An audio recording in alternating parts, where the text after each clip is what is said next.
So the first part of the setup, and something that I see probably overlooked by amateurs more than any other part of your setup, is actually the alignment. Making sure that you're standing, aiming and pointing at the desired target. Now more often than not in golf, that desired target is going to be the flag, but on occasions you'll just be aiming for a particular part of the green or even a particular part of the fairway. And quite often amateurs will maybe change their alignment or alter their alignment, either because they have a bad shot in their game that they're actually compensating for, or actually their alignment will cause that bad shot. For example, I see an awful lot of people aiming to the right hand side of the target. That then promotes a swing path or plane that's slightly sort of compensating for that alignment fault.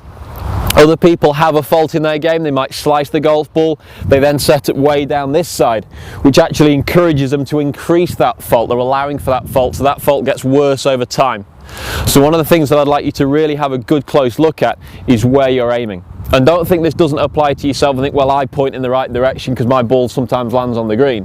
Like I say, your bad alignment could be compensated for by a bad golf swing, and occasionally in golf we do know that two wrongs can sometimes make a right. But if we're looking at the fundamentals, we're looking at addressing this golf ball correctly, one of the key areas is your alignment. So placing a golf ball down on the ground and picking a target out in front of you. For yourself, I'm just going to play down this par 3 here. One of the things you could do is just address yourself, try and get yourself in a good comfortable position, and then lay the golf club down on the ground this way, right across the front of your toes, and stand back and have a good look. And let's make sure it's pointing in the right direction towards the flag. Now if you're not quite sure where that should be, we're looking for it to be actually positioned, if we're being really picky about this, just 2 feet, what we would call parallel left. So the right-handed golfer is actually aiming 2 feet to the left of the target.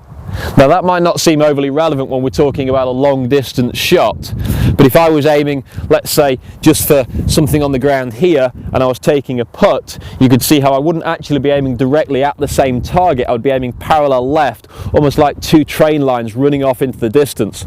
So one train line would be my ball to target line, and one train line would be my feet alignment. My knees, my hips and my shoulders should all be parallel to that golf club on the ground, pointing 2 feet left of target. So go ahead and put a couple of clubs on the ground, one down here for your feet alignment, maybe even one down here for your ball to target alignment, and let's make sure that when we're setting up to the golf ball, we're standing on those train lines.